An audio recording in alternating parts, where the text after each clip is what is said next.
Welcome back. I'm still with Tim Montgomery.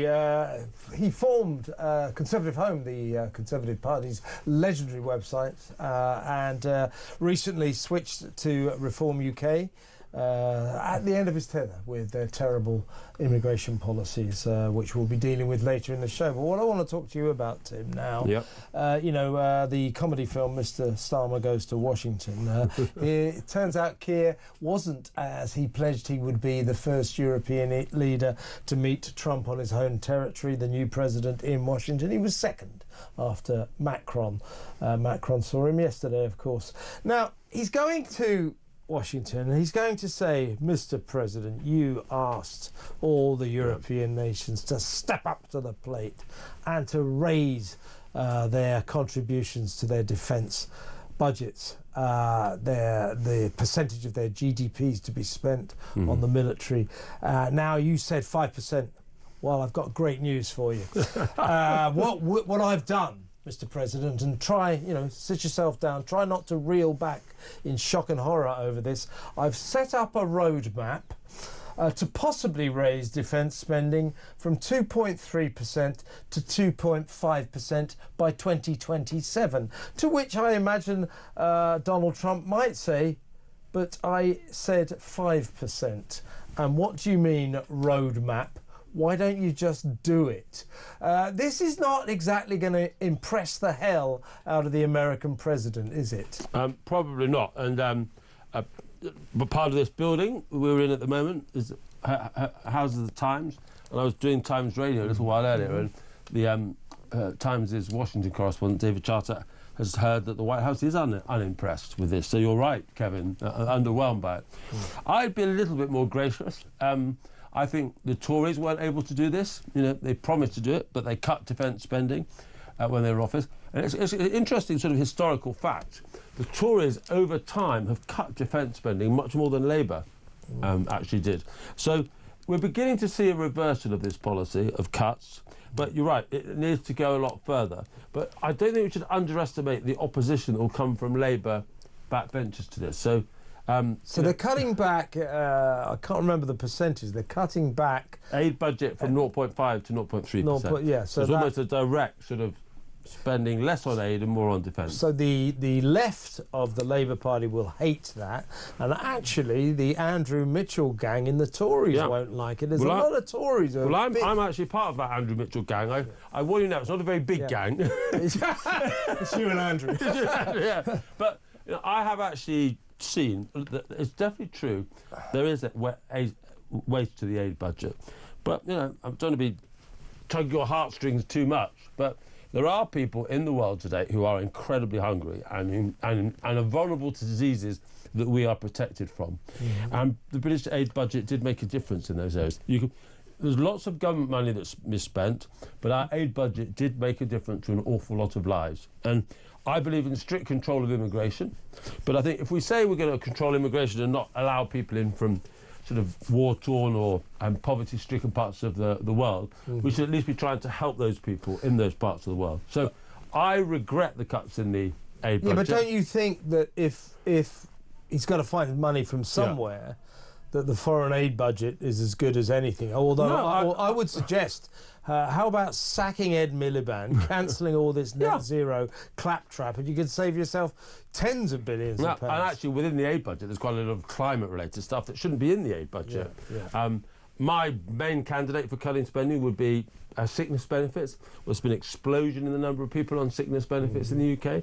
But I agree with the increase in defence spending, but it's nowhere near enough to make real much of a difference. So where it will have to come from welfare, it will have to come from other parts of the budget, or there'll have to be higher taxes, because you're right, Donald Trump won't be happy with this, and there needs to be an awful lot more increase in spending over the years to come. And it's not going to be easy, because Labour backbenchers, for good reason, know that the politics of spending money on nurses, given we all work, we all use the NHS, are much better than spending on soldiers, because we only notice the soldiers in a war.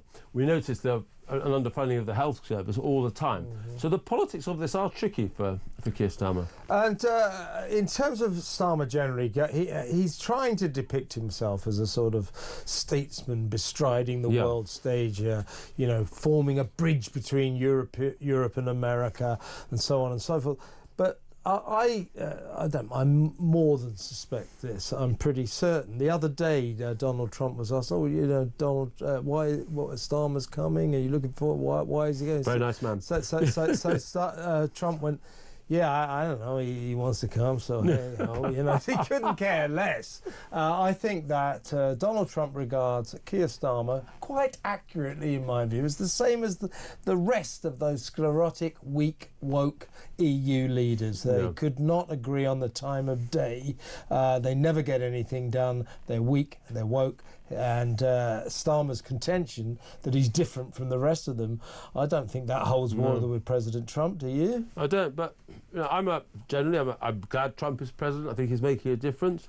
But I think the Polish president was kept waiting an hour by Trump the other day. Now, Poland is spending 4.7% of their GDP on defence. They're a nation that really has stepped up to the plate. They're very worried on the border with Russia. So Trump is a definite net good for me, but I think sometimes he does treat people in a cavalier way, and that you need to be more careful with. And also the other thing about Trump is, people getting their knickers in a twist right now. He's selling out to Russia and everything. And I agree, the signs seem to be heading in that direction, but you never know with him. No. You never know what the game plan is. He'll sell... I don't think he always does sometimes. I think you're right, but he will tell one side one thing and the other side the other thing, and in the end he'll get to where he intended to get. But what I think is really interesting about European defence spending is any amount, goes back to Trump's last administration, to a lesser extent Biden, but it still went on, any amount of America saying to European leaders, you start paying your way in terms of NATO, you are all reneging on your obligations. Any amount of him saying that, and Biden to a lesser extent, was just completely ignored. Now there is this real prospect that Europe and European countries might have to defend themselves without American help. Suddenly they're very galvanised and they are looking at their defence budgets. Yeah. Well, we are, I'm afraid, a continent that has completely taken America for granted. We have behaved selfishly and badly.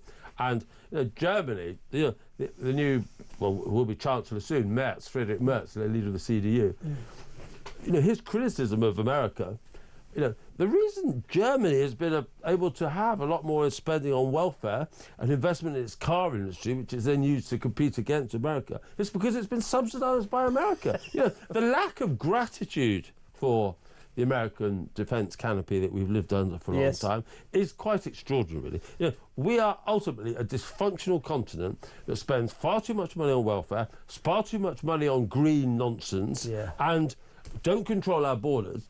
And then when our vulnerability is exposed, we then complain that America isn't continuing to spend twice as much as we do on our defence. It's crazy. Exactly right. And imagine if a child behaved like this to their parents when the child was still 50 and complained to their parents they don't buy their meals for them anymore. It's President Emmanuel Macron I feel sorry for. With all this going on, he still has to contend with this movie out there, or this TV series that says he's married to his brother. Poor guy, he's got it all going on. He handled Trump well, though, I thought, yesterday. Yes, he did. And Trump does get stuff wrong. And the thing that Macron contradicted him on, this idea that America gave all this money to Ukraine, but Europe loaned the money. It just isn't true. And I don't know what the answer to this question is, but I wonder whether Trump knows it's not true and says it anyway as part of these games that he's playing, you describe, or whether actually he doesn't know that sometimes he's telling things that aren't true. Last question, Tim, because we've got to move on. But Trump and Zelensky it appears to me, do appear to be moving towards a deal on Ukraine's rare earth minerals, whereby America will be paid back for some of the $350 billion it's given Ukraine, with a half share in its vast mineral reserves. Now, a lot of people say, oh, that's not fair. What about all the other countries that gave money? We've given them, I think, 13 billion or something. Yeah. We're not getting anything back. But I think, oddly, this would be a good deal because that would encourage the president to protect Ukraine. Of course, yeah. Because therein lies his mineral reserves. And ultimately, I think some of the stuff that Trump has said about Zelensky is indefensible.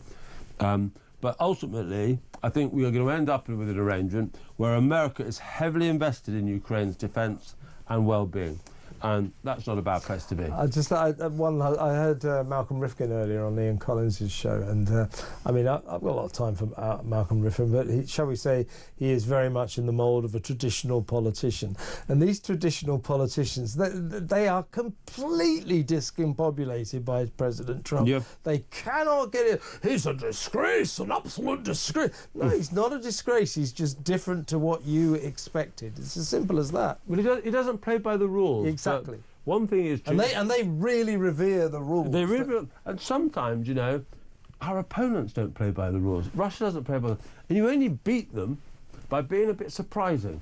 And that's why Trump is so successful in so many aspects of, you know, affairs, is that no one knows what he's going to do next. Exactly right. And keeping people on the back foot isn't always a bad thing. Yeah, he's unpredictable, and that on the international stage, even the domestic stage, as Americans are finding out, could be quite an advantage. Tim Montgomery, how excellent to see you. We will see you again next Tuesday. Tim Montgomery there, founder of Conservative Home, and also now a luminary in the Reform UK. I'm wearing a jacket rather than being so scruffy. And as always, immaculately dressed. When we come back, we'll be talking about crazy Ed Miliband's promise to send our energy bills plummeting due to his green zealotry. And guess what? I'm shocked, but the bills are going in the opposite direction. Is he a liar or just mad or both?